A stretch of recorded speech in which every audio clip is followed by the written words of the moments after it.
Hearing or reading this sacred dialogue doesn't mean merely listening or browsing.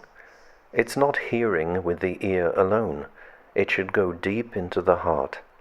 Hear it with the entire mind, clean and clear. With such hearing, there is no need to hear it many times. Once is enough, and you've got it.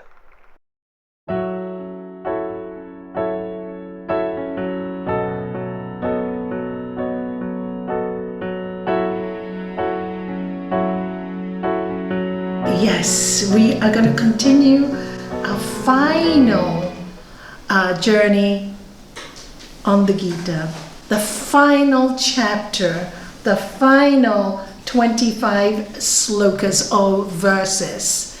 And what is it all about? The final chapter, yoga of freedom through renunciation. Hardest thing to do. Hardest to let go, in other words, and trust in simple language. In spiritual language, that is as simple as it gets. Easy to use the words, very hard to do. To trust. I am not the doer. I'm not the doer. The energy works through me. I just have to keep this instrument clean. I just have to work on not having those doubts and those fears and the jealousy and the pain and the anguish and going back to my past again and again and again and blocking myself again and again and again, resisting shining my light. That's the work. That is the renunciation. It's easy to say, oh, I won't have this drink anymore. I don't need this anymore. But the hardest part is your own path, your own person, your own attachments. And they're not the physical attachments. I think those are the easiest. It's really the hardest, your mental state, thinking that without those personal material attachments that you are nothing. Well, fact is, the truth is, you are nothing. That is the truth, because ultimately we are consciousness and energy, and this is the body that houses the consciousness and the energy. We give ourselves way too much self-importance. And this is where we fail. This is what they call, in yoga, say, get rid of your ego. And our master said, no, you mustn't think like this. It's not about getting rid of your ego. It's about purifying the thought patterns, purifying your mind. That's what it's about. So we go around hoping everybody's going to heal us, or somebody's going to find that magic pill to heal us, when it's all right here within ourselves, the higher self. So go and learn from everything. And once you've learned everything, sit and be in silence to absorb it all. The work is right here, right within you. There's nowhere else to look. There's no one to complain to. They're not going to listen to you. After a while they go, oh no, not again. Isn't it true? Music says it, smile, and the world will smile. With you, cry, and you'll cry alone. How obvious can it be? Cry for a little while, people will show you some compassion. Cry for too long, they'll say, ugh, not again. So, as the Bhagavad Gita says, we are our best friend and our worst enemy. No God to blame, no person to blame. It's right in here. So where is the divine? And in this chapter, he tells us exactly where God is. And for new people who are with me today, I know you're all spiritual already, so you will understand when I use the word God, Krishna, we're talking about the higher self. We're talking about consciousness. We're talking about whichever image you see as that divine consciousness, all right? It's so vast that sometimes the mind finds it difficult to grasp this God that we're speaking about. It's harmony, it's love, it's in all of us. And to get there, there's all this work to do, and that's why we get all the obstructions in our life. So let me continue on our journey, because I hope to actually finish it today. Last week we finished, I just recap very quickly. Lord Krishna, the divine in us, tells Arjuna, his student, his disciple, says, Arjuna, do the work that comes to you naturally. That is your dharma. Dharma means your God-given duty. Do it. I know you don't want to fight this war, but this war has come to you. So do it. And like everything you do in the beginning, it's always covered by, it's almost like it's covered by smoke. It's covered by evil. And this is really true. Because when you start anything new in your life, isn't it true? Like even buying a house, you have to go to the lawyer, you have to do all these things, you have to check with a surveyor. Everything is like, oh, such a headache that sometimes you want to give up even before you start. Go ahead. If that is your dharma, don't be afraid. Just go, because everything you start in life is going to be difficult. And you need to let go of your attachment to, I don't want to fight this battle. But this battle has come to you. This job has come to you, in other words. This work has come to you. Don't, I can't, I'm not good enough. Do you see? And this is what we're doing with our life. Nobody can do it for us but us. And to be spiritual, you really need to you need to be brave. Okay, you have to be brave. All the masters were brave. All the great ones were brave. They all broke the norm. They went beyond the norm. They did what most people are too scared to do. They broke all their attachments and say, take me to the highest place. I'm ready for it. You know, I'm literally Lord Jesus, the cross, right? And Gurudev, our master, always describes the cross as I cancelled. You got it? I cancelled. It's not about I. Cancel it. Think about we. What is best for everyone, including this one. So that's where we finished last week. Now in 49, he's saying, when the discerning mind, your discerning mind is your buddhi, your intellect, the one that's able to make decisions, the one that decides, is no longer attached to the fruits and the egotistic self, no longer predominates because personal desire is gone. By this renunciation, you rise to a supreme state of perfection, which is freedom from the effects of all actions. What does this mean? It means when your intellect, when you practice, you do your spiritual practice, you meditate, you think, etc. And then finally, this is where you come to. You start to see that life gives you so many hits. Life does. That's what it's there to teach us, you know, to let go. Literally, let go. It gives you so many hits. So you go through your dark periods, you go through the dark night of the soul, and then your intellect goes, you know what? I'm fed up of all this. I'm just done. I'm done. Use me as you want to use me. And it's no longer, I can't do this because I'm not good enough, or I want to do this, or I want to do that. I have to be the top. I have to be the best. I want to be the one that God shows out there. The arrogance, it's got nothing to do with it. Your arrogance has been cut. Your pride has been cut. Everything that you've hung on to, your material, even your monetary goods, cut. Everything will be chopped off you until you realize, I'm willing to let go. And if you're not, more gets chopped off. Then you start getting sickness, health, because you're not listening to the divine plan. You're following the I, me. I want this, but this is not meant for you. Or I don't want this, and this is meant for you. It's both ways. And that's the great lesson our master taught me. He said, Nalanie, it's not about what you want or what you don't want. There's a job that's made for you to do. All nature has given it to you. Just do it and stop complaining. Just do it. It's just do it. If I didn't listen to him, I wouldn't be sitting here today. Neither would I have the peace that I have today. I wouldn't. I'd be still that mixed up crazy lady, you know. And it was quite funny because the other day we found an old DVD that when I used to be in the fashion business.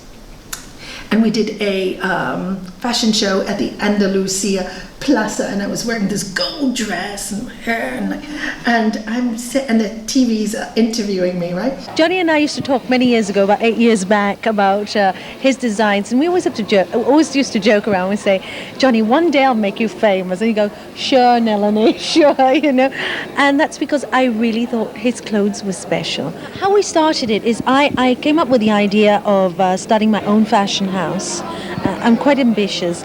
So I talked to Johnny and asked him, would he be our designer? It's so funny. It's really, yeah, I get an award, and my husband get an award for doing this fashion show, raising money for a good cause, Espandam. But there I am, like, really, this design is going to work. And guess what happened to me? It wasn't my path, you see. I did really well the first season, but the second season, all our designs, when I took them to Hong Kong, I spent hours, choosing sequences and beads. This was 1990 when all that was in fashion. Marbella had none of it, so all the Marbella clients came to our shop in Gibraltar to buy it, right? Talking about garments worth up to £1,000, all right? And we were selling them. Guess what?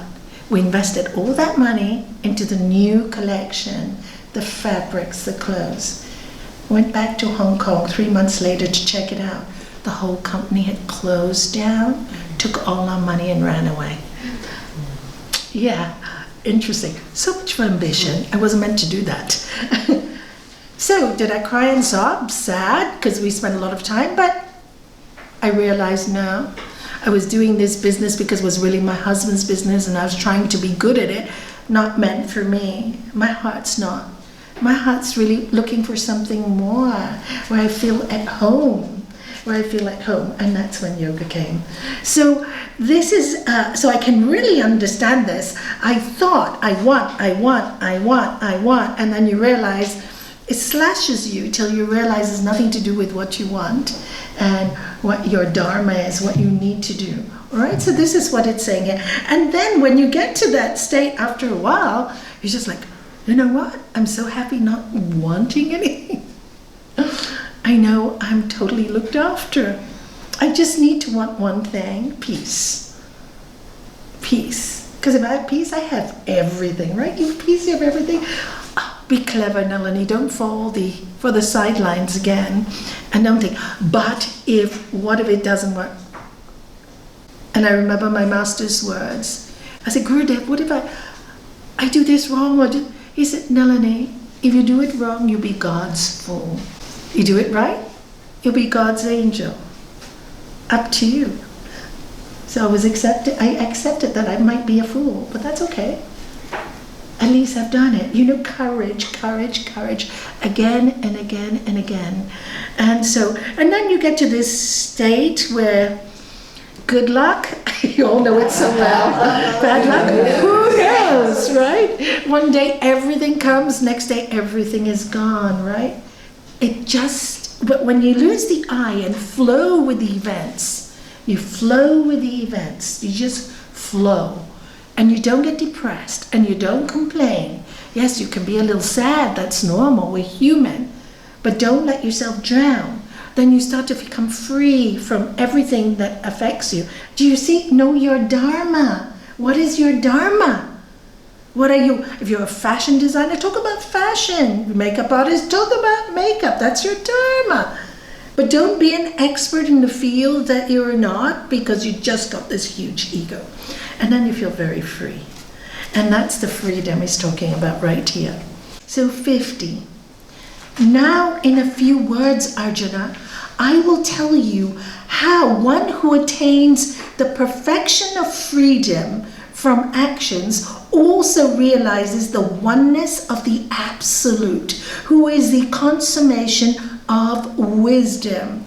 So now he's saying, once you achieve this freedom, when you're not so involved in I, me, and mine, I will tell you next what will happen. You will be connected with the consciousness, which will give you whatever wisdom you need.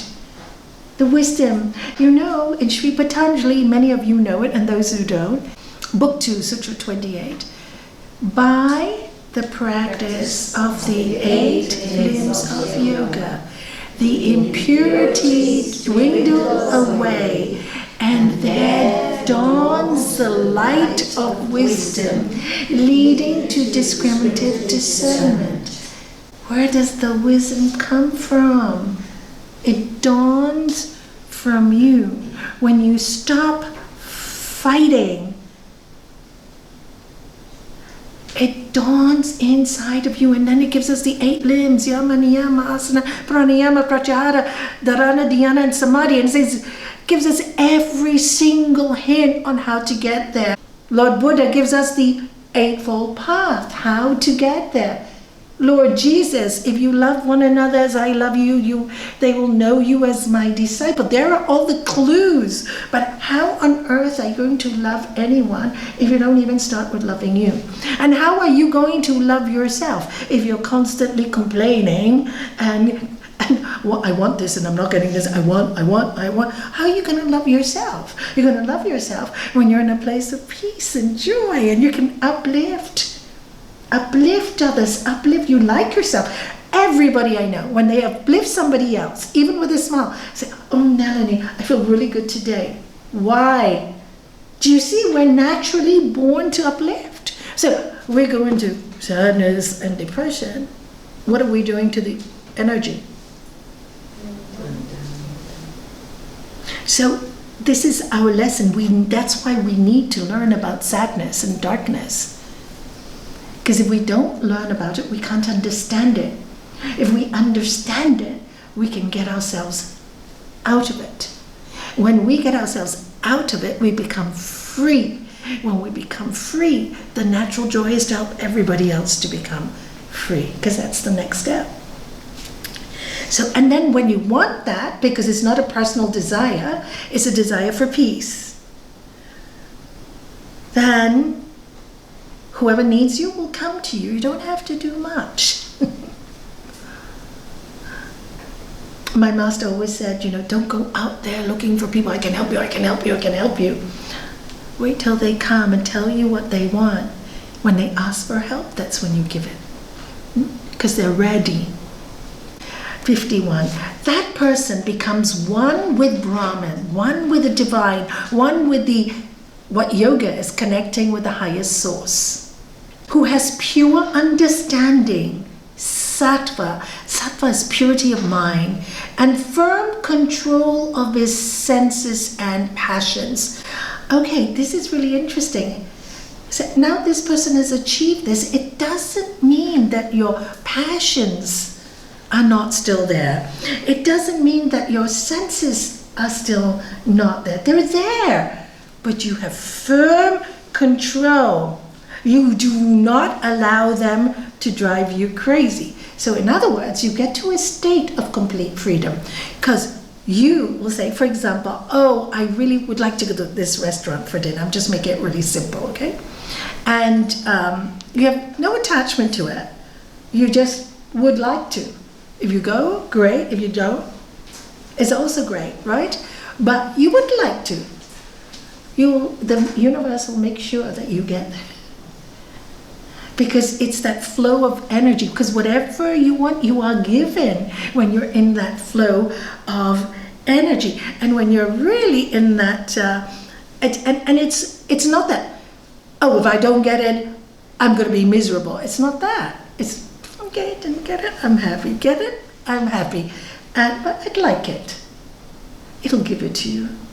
It really will. In the Bible it says, seek ye first God and all its righteousness, and everything else will be added unto you. But we seek everything else. And we go in a frenzy. And then nothing comes to us because we're trying to control it.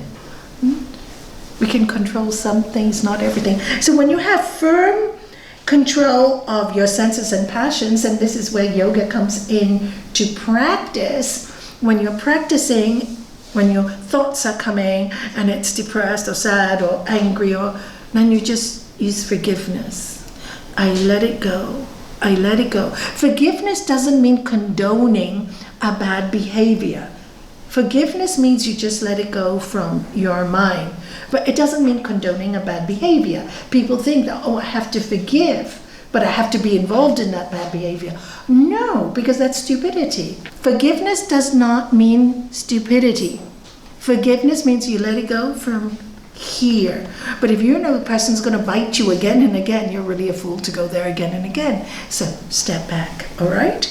And that's where we really need to learn the 4 locks and keys.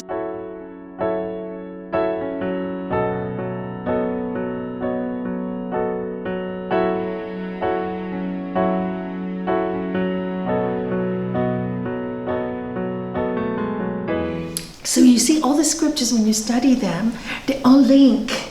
And when you can see the link, you get pretty excited, like I do. I go, oh my God, why didn't I see it 10 years ago? Now I see it so clearly. That's the freedom.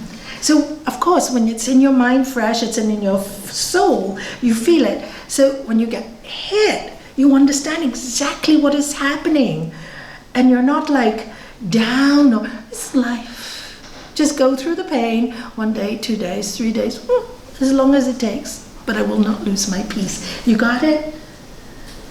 I will not lose my peace. Do not give up your peace for anything. Because that's when you found God. All right? For nothing. So he says, so you are in control of your passions. Who turns from the clamor of sense objects, the clamor of sense objects, and renounces likes and dislikes. Now, many of the people I have worked with who have addictions have said, obviously their addictions are sense objects, what they're addicted to, right? And it's a clamor, because while they're addicted, it's like a noise in their brain constantly that doesn't set them free, and they feel like they're in this prison, and they feel this noise in their head. But when, over time, it lets go and they master, oh no, today I'm not going to eat this or drink this or smoke this. I'm not. And they do it. They like themselves more. The more they do it, the more they like themselves. And that gives them freedom. But they also will say, look, I'm not going there. But they're not going to have like this, oh, because you smoke, you are bad. No. So there's no likes or dislikes. It's just, you know what? I'm free. If you need my help and you need the freedom, I am here to help you through it. But I'm not judging you. There's no more judgment there. Do you see? It's a very different energy that passes through. And this is what happens when you get control. You feel that freedom. 52. Instead, he lives in a sense of solitude, eats sparingly, and controls his thoughts, words, and actions. He continually engages in yoga, meditation, and takes refuge in non-attachment. And here, Gurudev says, don't take lives in solitude literally and demand a separate cabin in the jungle. Living in solitude means that even in the midst of 100 people, you feel you are alone. You feel you're not contaminated. You can do that. Great masters went in front of thousands of people, right? And then when they went home, and I I was very lucky to watch my master. When he got back to the ashram, he was very much in solitude. Very few people could see him. Very, unless they really had a problem, etc. But he was in solitude most of the time. Then get the energy and go out. That's why they're always protected. The great masters, aren't they? They're protected because it's otherwise too much for the body to take that energy field, right? So people who are healers here, all of you are healers in your own way. You also, if you heal, and I tell many healers this, you must spend some time in solitude though. You must. I'm very lucky to live in a home like this that is really silent. Sundays, you don't even hear whistle, only birds. It's really beautiful. So we have a lot of solitude here. And it's important if you don't, especially like in Gibraltar, everything is noise, to go and have some solitude. And not always be socializing, because too much socializing You know, you go out, you socialize, you go to a party, and people you go home, and whether you like it or not, it goes in your brain, right? And then they tell you all these things, and then you feel not good enough, and you're making judgments. Oh, this one is wrong. It's too much stuff. So stay home, have your quiet time every day. Really essential to be in nature. Really essential to say, okay, at least for 2 hours, from I get up in the morning for 2 hours, talking, awake, but with nature, with the divine within me, and then you keep connected. You keep connected. So once you've gone through all these hardships, this is the gift. You're constantly connected. So don't worry if you go through the dark night of the soul, you'll come out and you'll get the gift, and the gift will keep you connected. And this is what happens. And you take refuge in non-attachment. So this is very difficult. And how do you practice non-attachment? I've said it many times. Is anything really mine? Is anything really mine? It's mine now. I will enjoy it, love it for this moment. I'm so grateful. But tomorrow may not be mine. When I'm dead, it's certainly not mine. So what's really important?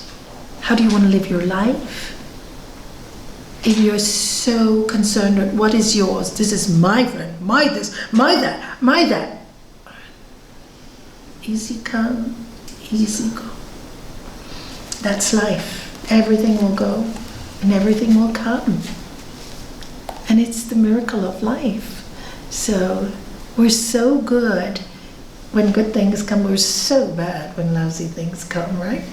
And that's where we need to learn to be good at the difficult things. And actually that is quite a challenge. 53.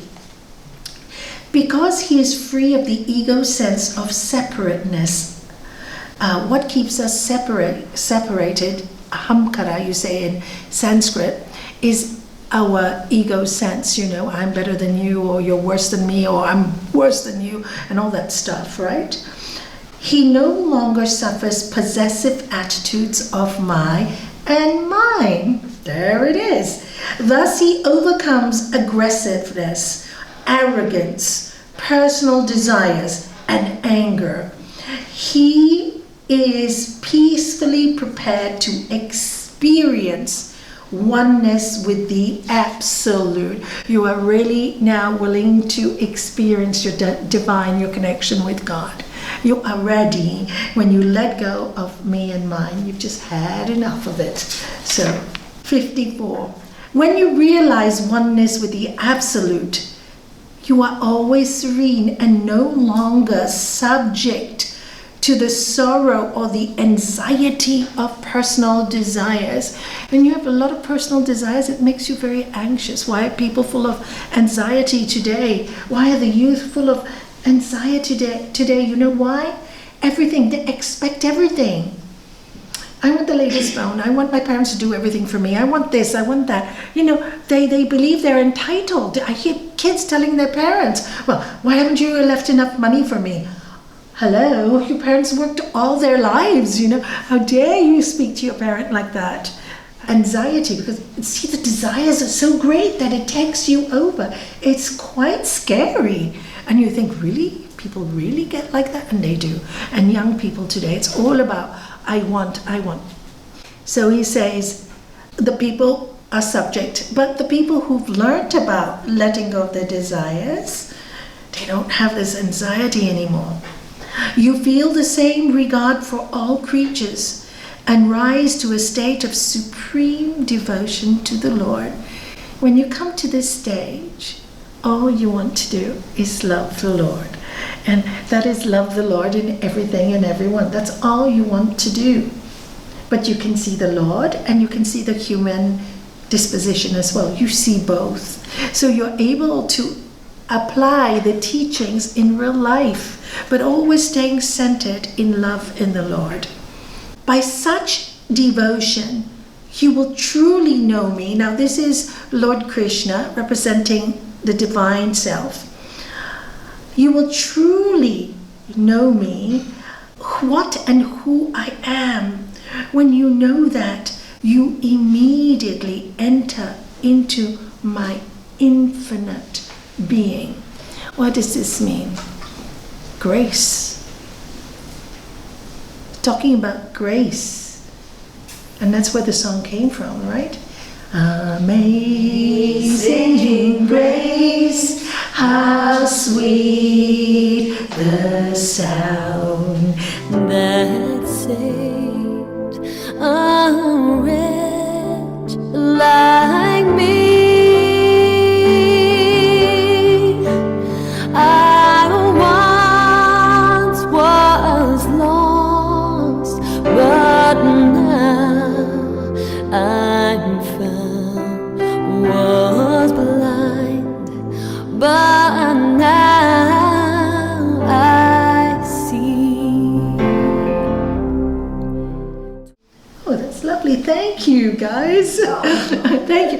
And that's where that song came from. You once blind, and now you see. Lost, and you are found. And this is what Arjuna is telling, Lord Krishna is telling his student, his disciple. You will see clearly. You were once lost, but now you're found. 56. Because you take refuge in me, all your actions, whatever they may be, are serving me. Thus you are graced. Thus you are graced to realize the imperishable state of immortality. When you start devoting yourself to the higher self, the gift you get is you know that you never die. So you're not afraid of this death. If you're not afraid of this death, you're not afraid of this life. Success or failure, you're not afraid anymore. Because you start to know, wow, this is only a temporary thing in eternity. I'm only this small now in eternity. So that's a really freeing moment. It's a really freeing moment. 57. Mentally offer every action to me.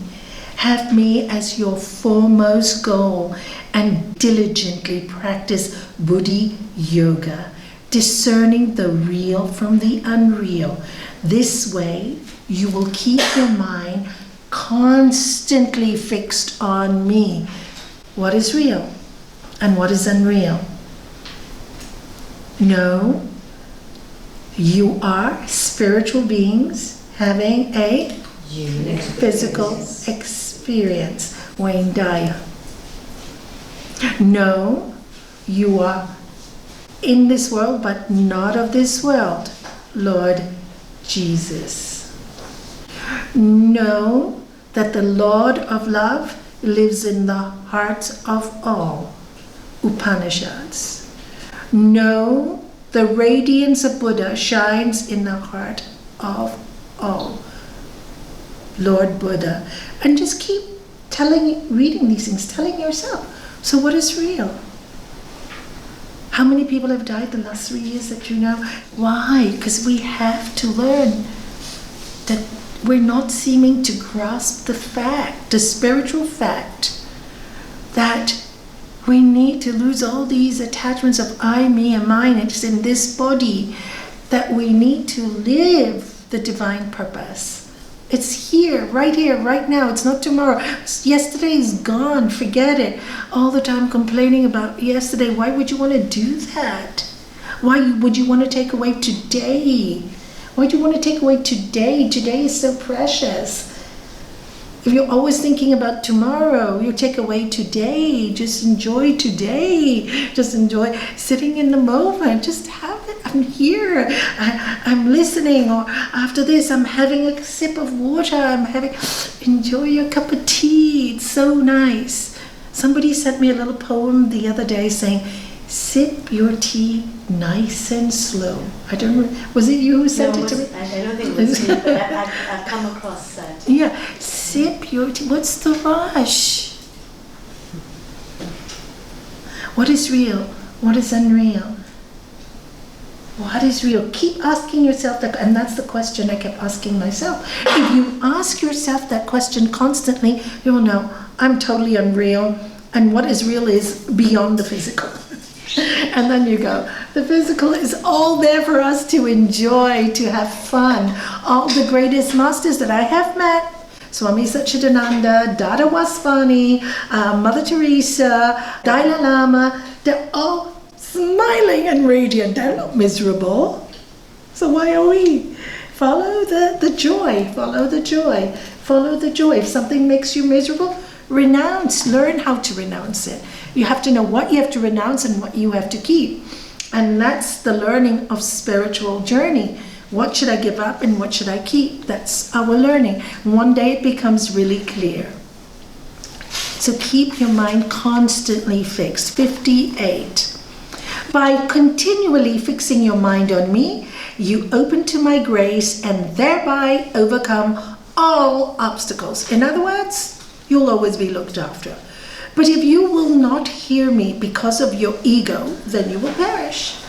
If you don't trust me, this is what I'm giving you. I want it this way. I want it this way. I want it this way. Do something about it. You know, many times when people want something and they can't have it, and they frustrate themselves and they get really angry. And I said, well, you're on the road and you can take the left road or the right road. You were standing here, frustrated, year after year after year after year. This is obviously not working. Just take any road. Just go ahead, it's not working. Are you going to spend the next 20 years of your life saying, take one road, take the risk, walk. If it doesn't work, don't worry. If you go in light, you will be looked after. Honestly, I can promise you, I've seen people do that. Nani, should I go? Should I stay? Should I go? Just go, do it. If it's wrong, you'll soon learn. But you can waste 5 precious years. Don't waste. The people who are smart do it right away. They do it right away and immediately they get the result. And 6 months later they call me, oh my God, I'm so glad I followed my heart. Yes, you followed your heart. You trusted the flow of the divine was telling you, let go from here, go there. But you didn't want, you're stubborn, so you perish. 59. If because of egoism you will still insist, I will not fight this battle, this is an empty vow. Your own nature will compel you to do it. Now here, don't forget, Arjuna is the warrior. And as a warrior, his job is to protect the nation, right? It's his job, not my job, but his job, right? So he doesn't want to fight. And he's saying, I'm sorry, this is your job. You're saying, I don't want to fight, but you have no choice. Whether you want to or not, your nature will bring you into this battle. You have to do it. It's your karma. It's karma. And here he goes in 60. Arjuna, you are bound by your karma, past actions, which arose from your nature. Therefore, you must do that which, out of delusion, you may still not wish to do.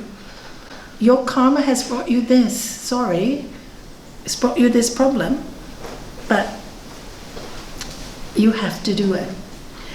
61. The Lord is present in the hearts of all beings. Here it comes again, Arjuna. And by the power of his illusion, Maya, he circles all about as if on a wheel, saying that the Lord is in all of our hearts. But until we realize it, we go round and round God, like a teddy bear, round like a wheel, like we're going round and round, and the fire is burning us till one day you have to jump off that wheel and trust the Lord. All right? 62. With all your heart take refuge in him. Then you will feel his grace and know profound peace. Let go. And just find your peace, which is his abode forever. That's where we belong, in the consciousness, in the light. We know it. Because when we don't like ourselves, we're not happy. When we're mean or horrible or jealous or arrogant, we're not happy people, are we? But when we're peaceful, we're happy people. So we're born to be happy, simply. And we need something to cling on to as human beings. So he's saying, see the Lord in your heart, and then you will know. It's always, you're never alone. You are never alone. 63. Now I have given you the most precious and profound knowledge, the secret of all secrets. Reflect on it fully, but then do as you wish. I've given you this secret. I've told you how to get through life, to let go, to trust, to be free. I've given it to you. Now it's up to you. It's up to you. It's your path. Do as you wish. 64. Because your devotion is steady and strong, you are my beloved, whom I cherish. Now listen carefully. For the sake of your spiritual growth, I am about to tell you the highest teaching for the last time. Now throughout all these slokas, we're on the last chapter, he's been giving the same teaching again and again and again. Why do you think? Because we take so long to get it. And he said, I'm telling you again. Listen, I'm telling you for the last time.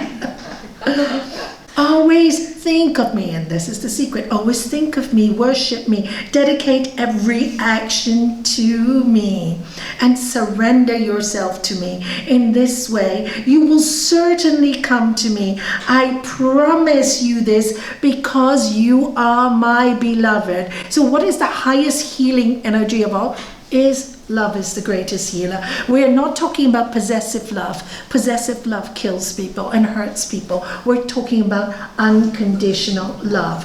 Unconditional love heals. And here he's saying, when you go into that frame of unconditional love, then you're connected with me. You become my beloved. I love you. I will do anything for you. You're safe in my hands.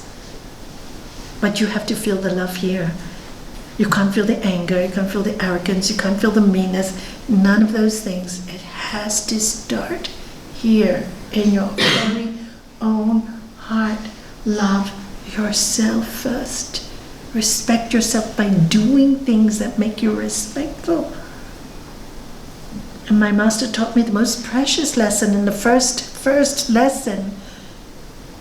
He said, purify your mind, stop complaining. Wow, I was complaining a lot. Purify your mind. It was full of nonsense. Meditate. When you are ready, love where you are. When you are ready, God will use you. I tell you, I really had to, those words have rotated forever in my mind. Because when anything goes wrong, it means something's out of sync there. Reflect on those things. Reflect constantly so you don't forget. Then you enjoy every job you are doing. 66. Renounce all duties and just come to me for refuge. I will take you beyond sin and guilt, where there is neither grief nor sorrow. I'd like to read Gurudev's words on this. What great assurance he gives. It's not that you consciously reject anything, but you do things according to your nature, which is your swadharma, which is your spiritual journey, while renouncing the fruits. That means you do the job without any expectations. Even as your body and mind are functioning, you feel that you aren't the one who is acting. Simply feel that things are being done or things are happening through me. You are simply a witness. You let things happen through your body and mind. Whatever happens, you observe it. Like watching a movie. So you look at your own life as if you're watching a movie. Then you're not so involved. Okay, now this is a really bad part of the movie, but isn't it the most exciting? It's when you watch your life, the most exciting parts are not the darkest. They're actually watch how you get through the dark. That's exciting. How do you escape from the dark to the light? That's the exciting thing, right? That's the fun part of the movie, isn't it? When you go really into trouble, how you get out of it. If you didn't have that, it'd be a very boring movie. Yeah, you don't want to go. Everything's working, there's nothing to do. Same with our lives. If it goes perfectly, we have no job. There's nothing. You wouldn't be sitting here, I wouldn't be sitting here. What would we be doing? I don't know. So it has to be a challenge. And when you see the movie and don't get so involved, you look at your life and go, oh, all these stages, it's really interesting. So that's it. Watch your life as if you're watching a movie. 67. In the presence of someone without self-discipline or devotion, or one who is not serviceful, or who speaks of me disrespectfully concerning these sacred teachings, don't say a word. In other words, like Lord Jesus said, same thing. Do not cast your pearls amongst the swines. They will not understand it. They'll chop you up and make you into bits. Don't talk about it when you're in people who speaks. That's why I will not debate. When people ask me to go for debates, I used to do a lot of debates on TV. And recently they'd asked me last year to go on a few on religious debates. No, I don't debate. Why, Nalanie? Everybody has their own belief system. I'm not going to have God insulted in TV just because somebody doesn't agree. I'm happy to agree to disagree, but I do not want to use the name of the Lord thy God in vain. Do you see? Don't talk. Don't say a word. 68. Whoever through great devotion teaches my devotees the profound and sacred wisdom of the Bhagavad Gita will certainly come directly to me. 69. No man or woman anywhere serves me more lovingly, nor is anyone on earth more beloved to me. Whoever sincerely studies this sacred dialogue is worshipping me with wisdom and devotion. So all of you here are studying with me this sacred dialogue. We will grow in wisdom and devotion because you will see the truth very clearly. As you contemplate these truths, you will see it, and then you will be filled with wisdom and devotion. 71. Moreover, if a person with active belief just hears or reads these teachings, that person will rise beyond all remaining doubts and, liberated from evil, enter the joyful realms of those who perform noble deeds. And here's just saying that, when you have this belief and you just hear it, you recognize it. Sometimes people walk in and they just recognize the teachings. Of course, because we come from that world, and then they start crying. They go, why do I cry? Is it because you recognize your substance, which is the divine? You recognize yourself. That's you God is talking about. 72. Arjuna, have you truly heard and understood? Have you listened with a one-pointed mind? Has the delusion of your ignorance finally been destroyed? So he's asking, have you understood what I've told you? And 73, Arjuna answers, yes, my delusion has been destroyed. Through your grace, Krishna, my knowledge is returned. I now remember the way. I am free of doubt and strong and steady on the path. From now on, I will act according to your words. From now on, I will follow your flow with God. Not always easy. When we talk about flow with God, we think it's always easy.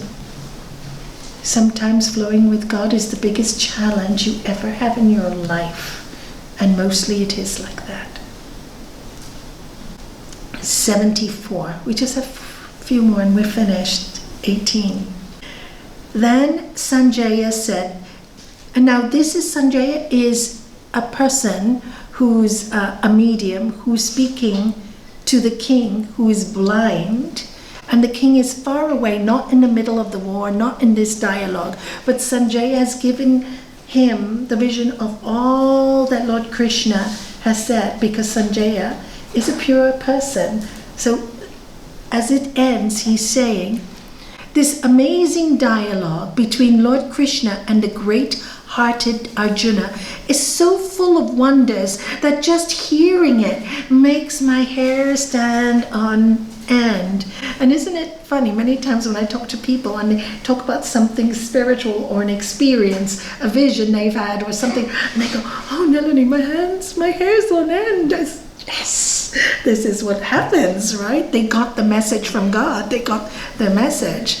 Because I have been blessed by Vyasa is a sage, I have overheard this most sacred yoga wisdom directly from Krishna, the Lord of Yoga himself, who is teaching this.